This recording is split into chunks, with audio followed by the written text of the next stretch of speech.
Hudaýyň dostlary aýdýar, her ki hahat hem neşini ba Huda, gu neşinet der huzuri evliya. Her ki hahat hem neşini ba Huda, gu neşinet der huzuri evliya.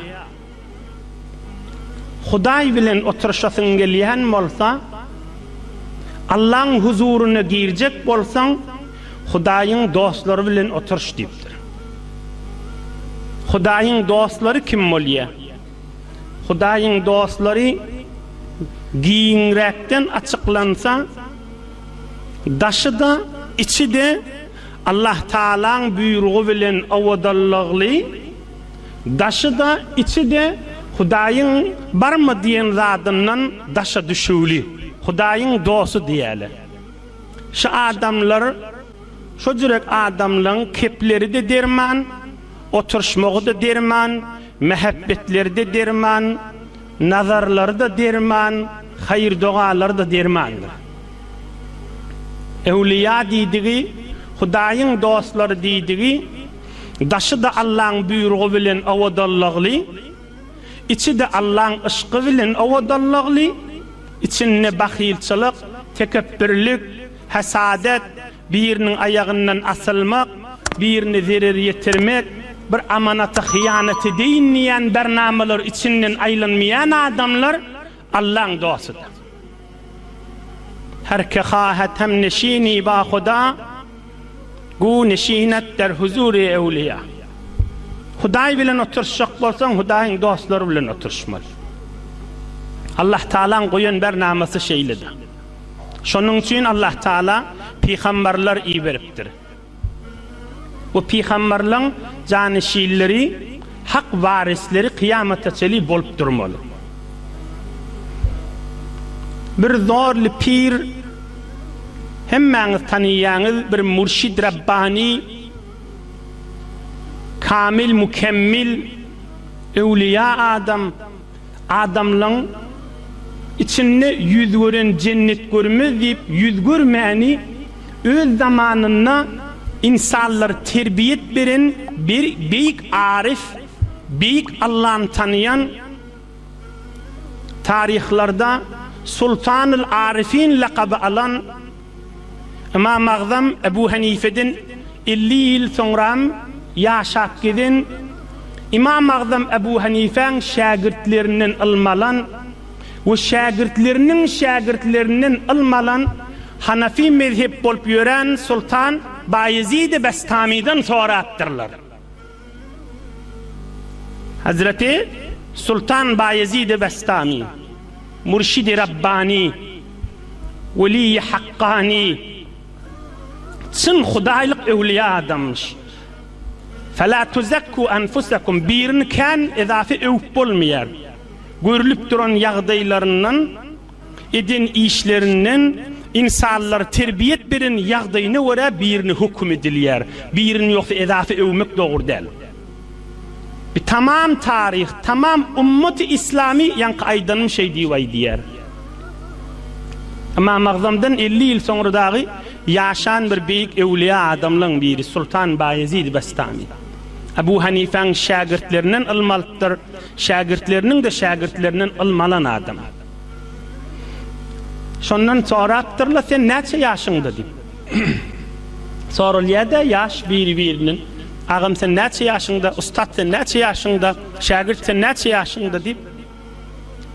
Olay diýipdir, men 4 ýaşymda diýipdir.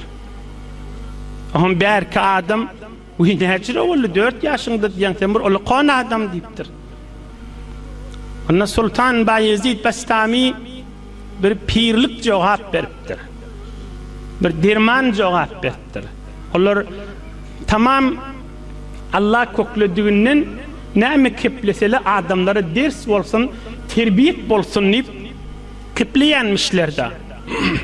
Ezafa paçawlap oturmayan adamlar da ola. Pikriň içinde we zikriň içinde bolansaň, lokmalarda halal bolansaň, niyetleri de salim bolansaň, pikirleri, päälleri de salim bolansaň, Allah olaň agzyna derman kepleri berýänmiş. Neçe yaşında diýilenlerine aýdypdyr. Men 4 ýaşymda diýipdir. Necretin 4 ýaş diýen 4 ýaş oglanjyk bolýa. Onda men 4 ýyl bäri Allahyň mehabbetinde ýaşap ben 4 ýyl bäri Hudaý näme, din näme, şeriat näme bilip ben ondan aňyrsyny öz ömrümden hesap etmeýändir. Men ömrüm 4 ýyl şu mahallypdyr. Aňyrsyny öz ömrümden hesap etmeýänmen diýipdir. İnsan özü bilen Allah'ın arasında irtibat bolmasa hakkanna, insafanna adam ömrünü geçenini pikret görse her jere hoş geçiren bolsun 3-4 heftemin nodal gurrun geçendir. Her jere gülüşen bolsun, her tüýsli hoş geçiren bolsun geçenden sonra hiç zatdır.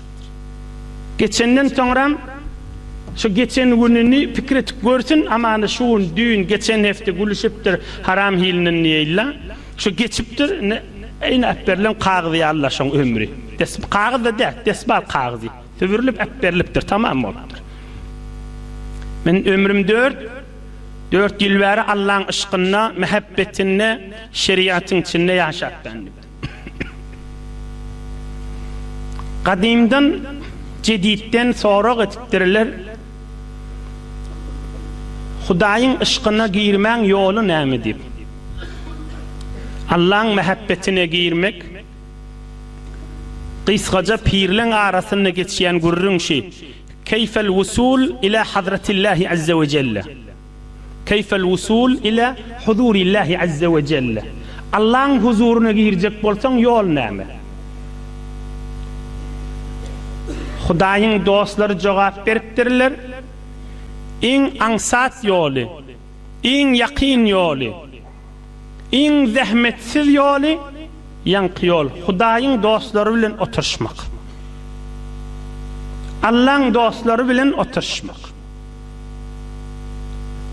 İçi daşı arasy adamlar bilen oturşmak. Oturşmany ýöni görüp galsaň da peýda alarsyň. Ýöni pat görüp galsaň da özüne görä sen boş galmarsyň. Bir kadimden jedidden insanlyň tejrübesini dinden daşgary da gurrun edilse sabit zatda. Her ki hahat hem neşini ba Huda gu neşinetdir huzur-i evliya. 100 ýyllap Mesnevi Şerif okuysun bir adam. Ey cemaat, tarih sabit eden zada. Kan madam qow kitaplary okuysun. Men özüm saytlaryň içinde men men saytlardan habarymma, hemme bernamalardan habarymma, men özüm okuyan, men öz mutalaam kan özüne wara hayır görür. Yani 50 ýyllap okuyupdyr, mecelleler okuyupdyr, kitaplar okuyupdyr, saytlaryň içindemişdik. Bir gapdyrly goýsun. Bir gedek bir jelesi Allah'ın dostunyň ýanyna otursun, özü bilir, öňkü ömür boş geçiripdir.